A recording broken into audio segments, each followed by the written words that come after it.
Hi viewers, I have this vintage bike frame here, and I checked it before and found that the frame is slightly out of alignment. And so I want to correct the alignment on it. It's a steel frame, and so this is something I can do through a process called cold setting, which I'll actually bend the tubing so that they're in alignment. You do not want to do this on an aluminum frame or a titanium frame because of the way that the metals bend on those. It'll actually make them brittle and prone to failure. So this is something you only want to do on a steel frame. So I'm going to show you the whole process of how to check the alignment and how to correct the alignment through cold setting. To check the alignment, I'm going to use a tool called a frame alignment gauge. This is from Park Tool. It's an FAG2. And this is actually I think about a $50 tool. I have a video of how to make a homemade version of this. Check the description for a link to that video. And you make this for like $10 or less. But how this works is I'm going to touch this part here to the seat tube and the head tube, and then adjust this little gauge down here so that it just touches the dropout down on this side. And so it just will barely touch the dropout down there, like that. And now I'll use the tool on the other side of the frame, again touching the head tube and the seat tube, and bring this gauge down here. And in this case, there's a gap down here. So that means that this rear triangle here appears to be bent over that way. Now, if I touch this here where it would hit the dropout, but there was a gap here at the seat tube, that means that the rear triangle here is shifted this way. But in this case, I have a gap on this side, so I want to go ahead and measure that gap. So the gap on this side here measures, it looks like about 5.5 or 6 millimeters. Now I also want to check the spacing between the dropouts. This frame is set up for a 126 millimeter hub, and right now I measure it to be about 125 millimeters, which is close. That's close enough actually, but I could actually tweak this. So if it was a little bit narrower, a little bit wide, I could adjust that while I'm adjusting the frame. But I'm going to go ahead and leave it about where it's at. Now I had a 6 millimeter gap over here, so what I want to do is to get rid of that, I want to move this over half that distance, so about 3 millimeters this way, and I'll move this one over about 3 millimeters this way. That will eliminate that 6 millimeter gap over there while retaining the hub spacing of 125, 126 millimeters in here. I'm going to start off by moving this side over the 3 millimeters. The spacing in here was the 126 millimeters, so if I bend this over 3 millimeters, the spacing should increase up to 129 millimeters, and I know about where I'm at.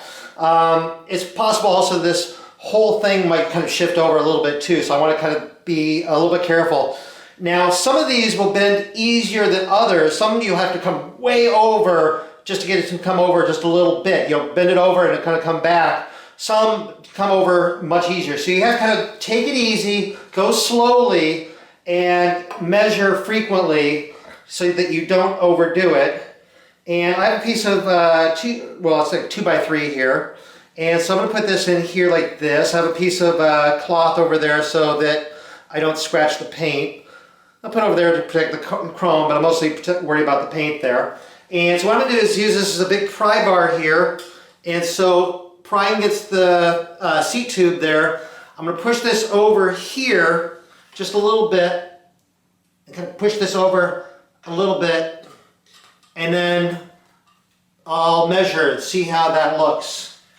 Looks like it came over just a little bit, but I want it to come over a little bit farther.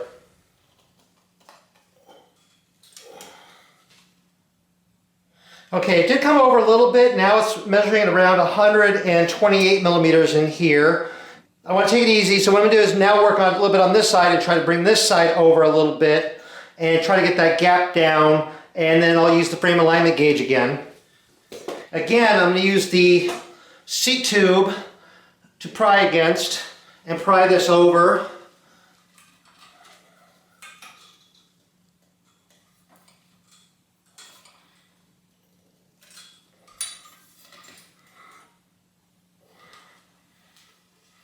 And now the spacing is about 125 millimeters.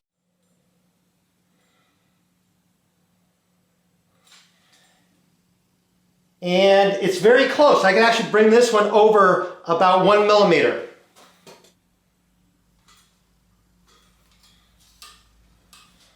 And about perfect. So the frame is now in pretty good alignment, and I have 126 millimeter spacing in the dropouts, and that looks good.